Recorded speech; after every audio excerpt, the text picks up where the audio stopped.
27 फरवरी 2001 इस दिन एक ऐसी सीरीज की शुरुआत हुई जो 70 सालों के भारतीय टेस्ट इतिहास का सबसे ऐतिहासिक और यादगार सीरीज बन गई। इस सीरीज का एक ऐसा मैच जिस मैच की यादें आज भी हर भारतीय फैंस के जहन में जिंदा हैं, जिसने आगे चलकर पूरे विश्व क्रिकेट में एक नया आयाम स्थापित कर दिया। उस मैच के बाद सभी देशों का भारत के प्रति नजरिया बदल गया। एक ऐसा मैच जिसके बाद टेस्ट क्रिकेट में फालोआन का अस्तित्व ही गायब हो गया। तो चलिए जानते हैं कैसे सिर्फ 2 खिलाड़ियों के आगे पूरी ऑस्ट्रेलियाई टीम ने घुटने टेक दिए थे। तो इस कहानी की शुरुआत होती है 27 फरवरी 2001 को, जब ऑस्ट्रेलिया टीम भारत में 3 मैचों की टेस्ट सीरीज खेलने आई थी। इससे पहले ऑस्ट्रेलिया ने 1969 के बाद से भारत से कोई टेस्ट सीरीज नहीं जीत पाई थी, लेकिन उसके पास आज एक सुनहरा मौका था भारत में भारतीय लोगों के सामने भारतीय टीम को हराने का, क्योंकि ऑस्ट्रेलिया टीम इससे पहले लगातार 15 टेस्ट मैच जीतकर बुलंद हौसले के साथ आई थी। इसी के साथ भारतीय टीम के प्रमुख गेंदबाज अनिल कुंबले इस सीरीज का हिस्सा नहीं थे।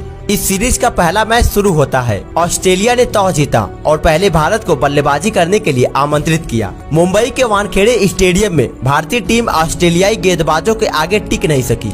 सचिन तेंदुलकर ने सबसे ज्यादा 76 रन बनाए और पहली पारी में 71 ओवरों में केवल 176 रन ही बनाकर पूरी टीम पवेलियन लौट गई। शेन वॉर्न और मैग्रा के आगे पूरी भारतीय टीम ने घुटने टेक दिए। अब ऑस्ट्रेलिया टीम इस टारगेट का पीछा करने मैदान पर उतरी और मैथ्यू हेडर ने बता दिया कि आखिर क्यों यह टीम उस सदी की सबसे बेस्ट टीम है। मैथ्यू हेडर ने 18 चौकों के साथ 119 रन बना दिए और उसी के साथ एडम गिलक्रिस्ट ने भी 122 रनों की बेहद ही शानदार पारी खेली। इन दोनों बल्लेबाजों के आगे पूरी भारतीय गेंदबाजी लाइनअप ध्वस्त हो गया, लेकिन हरभजन सिंह ने 4 विकेट निकाल लिए और जैसे जैसे कर ऑस्ट्रेलिया को ऑल आउट कर दिया।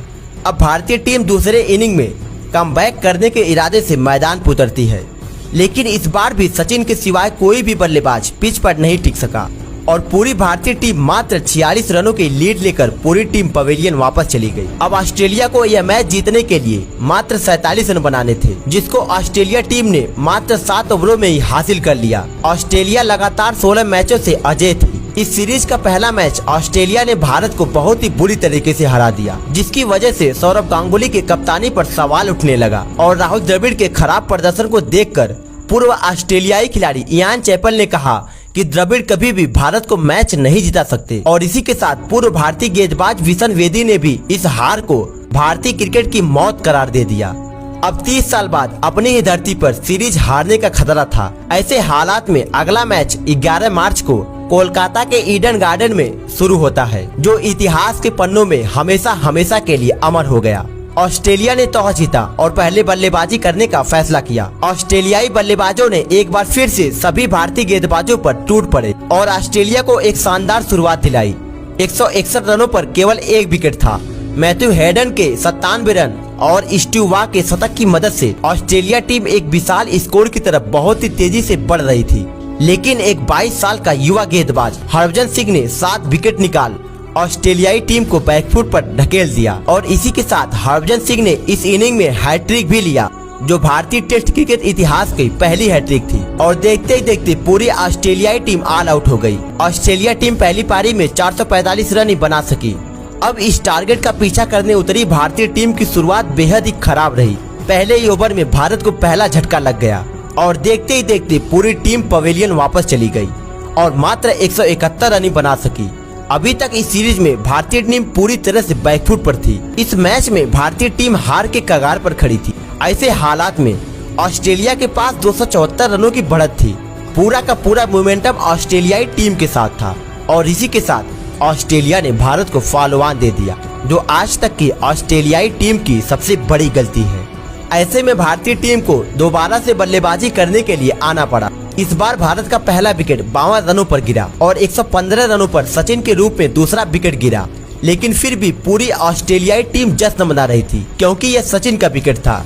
इसी के साथ सौरव गांगुली भी 48 रन बनाकर आउट हो गए। अब मैदान पर वो खिलाड़ी आ रहा था जिसका फॉर्म उसके साथ नहीं था, लेकिन आज उस खिलाड़ी ने अपने करियर की सर्वश्रेष्ठ पारी खेल दिया। अब पिच पर राहुल द्रविड़ और बीबीएस लक्ष्मण की जोड़ी मौजूद थी। इन दोनों बल्लेबाजों ने ऑस्ट्रेलिया को आड़े हाथ लिया और इसी के बीच बीबीएस लक्ष्मण ने शानदार बल्लेबाजी कर अपना शतक पूरा कर लिया, लेकिन अभी भी भारतीय टीम 37 रनों से पीछे थी। इसके बाद राहुल द्रविड़ का 50 पूरा हुआ और लगातार ऑस्ट्रेलियाई गेंदबाज पानी मांग रहे थे। इन दोनों की शानदार बल्लेबाजी की मदद से भारत अब 102 रनों से आगे हो चुका था और अभी भी दोनों क्रीज पर मौजूद थे। दोनों ने चौकों की बरसात कर दिया। इसी बीच बीबीएस लक्ष्मण ने अपना दोहरा शतक पूरा कर लिया और राहुल द्रविड़ ने भी अपना शतक पूरा कर लिया। राहुल द्रविड़ ने शतक पूरा करने के बाद अपने बल्ले को कमेंट्री बॉक्स में बैठे इयान चैपल को दिखाया, जिसने कहा था कि राहुल द्रविड़ कभी भी अपने टीम को मैच नहीं जिता सकते। ये दोनों ही बल्लेबाज मैच से पहले अपनी शारीरिक समस्या से जूझ रहे थे, लेकिन इन सबको दरकिनार कर ये दोनों घायल शेर की तरह बीच मैदान पर लड़ते रहे। अब दिन के खेल खत्म होने से पहले द्रविड़ क्रैम्प्स की वजह से इस हालात में पहुंच गए कि अब उनका खड़ा होना भी बेहद ही मुश्किल था। लेकिन भारतीय टीम के कोच ने फिजियो से कहा कि कैसे भी करके द्रविड़ रिटायर्ड हर्ट नहीं होने चाहिए, इसके लिए चाहे कुछ भी करना पड़े। अब उस वक्त फिजियो ने द्रविड़ को कुछ नॉर्मल गोलियां देकर और कहा कि ये दवा आपके दर्द को पूरी तरह से खत्म कर देगी। इसी आस में राहुल द्रविड़ पिच पर अड़े रहे और अब चौथे दिन का खेल खत्म हो चुका था। दोनों बल्लेबाज दर्शकों का अभिवादन करते हुए पवेलियन वापस आ रहे थे। दोनों को तुरंत ही ट्रीटमेंट के लिए भेज दिया गया, क्योंकि दोनों ने चोट के साथ ही 9 घंटे तक बल्लेबाजी करी, जिसमें बीबीएस लक्ष्मण ने 250 रन तो वहीं राहुल द्रविड़ ने 150 रन बनाए थे। इन दोनों की शानदार बल्लेबाजी की मदद से भारत को 315 रनों की बढ़त मिल चुकी थी। अब 5वें दिन बीबीएस लक्ष्मण 281 रनों के स्कोर पर आउट हो जाते हैं और फिर द्रविड़ 180 रन बनाकर पवेलियन चले जाते हैं और जहीर खान के 15 गेंदों पर 23 रनों की पारी के साथ दादा ने 657 रनों के स्कोर पर 384 रनों की बढ़त के साथ पारी को घोषित कर दिया। अब ऑस्ट्रेलिया टीम इस टारगेट का पीछा करने मैदान पर उतरती है। ऑस्ट्रेलिया का पहला विकेट 74 रनों पर गिरता है और देखते ही देखते हरभजन सिंह और सचिन तेंदुलकर की गेंदबाजी के आगे पूरी ऑस्ट्रेलियाई टीम 212 रनों पर ही ऑल आउट हो जाती है। कोई भी बल्लेबाज इनके आगे टिक नहीं सका। इस इनिंग में हरभजन ने 6 विकेट और सचिन ने 3 विकेट झटके और इसी के साथ भारतीय टीम यह मैच जीत लेती है। जो मैच टीम इंडिया हार रही थी, वह मैच अब ऑस्ट्रेलिया हार चुकी थी। यह हार एक ऐसी हार थी जो सदी की सबसे बड़ी हार थी, क्योंकि एक फॉलोऑन के बाद भी भारतीय टीम ने जिस प्रकार से कमबैक किया, जिस प्रकार से द्रविड़ और लक्ष्मण के दम पर यह मैच जीत लिया, पूरी दुनिया ने इस जीत की सराहना किया। अब यह सीरीज 1-1 से बराबर हो चुकी थी। अब इस सीरीज का तीसरा और निर्णायक मुकाबला चेन्नई में खेला जाना था। ऑस्ट्रेलियाई टीम ने पहले इनिंग में शानदार कमबैक किया और पहली इनिंग में हैडन के दोहरे शतक की मदद से इस टीम ने 391 रन बनाए। जवाब में भारत की बेहतरीन शुरुआत रही और सचिन के 126 रन और द्रविड़ के 81 रनों की पारी की मदद से भारतीय टीम ने 501 रन बना दिए। भारत के पास 109 रनों की बढ़त हो चुकी थी। अब फिर से दूसरी पारी में ऑस्ट्रेलिया का कोई भी बल्लेबाज कुछ खास नहीं कर सका और पूरी ऑस्ट्रेलियाई टीम 264 रनों पर ही ऑल आउट हो जाती है। हरभजन का जादू एक बार फिर से देखने को मिलता है। हरभजन सिंह ने इस इनिंग में 8 विकेट झटके। इस सीरीज ने हरभजन का पूरा करियर बचा लिया, क्योंकि इस सीरीज के लिए दादा ने जबरदस्ती भज्जी को अपनी टीम में शामिल किया था। भारतीय टीम ने दूसरा टेस्ट मैच ऑस्ट्रेलिया को हराकर उसके लगातार 16 टेस्ट मैच जीतने के सफर को रोक दिया था।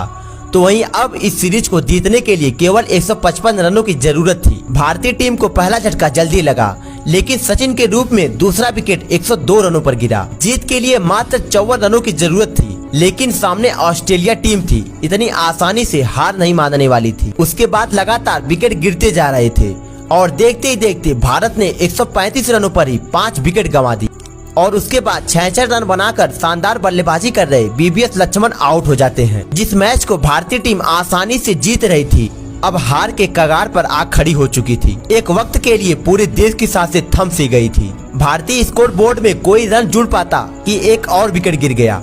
135 रनों पर ही 7 विकेट गिर चुका था और 151 रनों पर 8वां विकेट गिरा। ऑस्ट्रेलिया को यह मैच जीतने के लिए केवल 2 विकेट की जरूरत थी, लेकिन हरभजन सिंह के इस शॉट ने भारत को यह मैच जिता दिया। यह एक ऐसी सीरीज थी जिसने भारतीय टीम को जीतना सिखाया, ऑस्ट्रेलिया का गुरूर तोड़ा।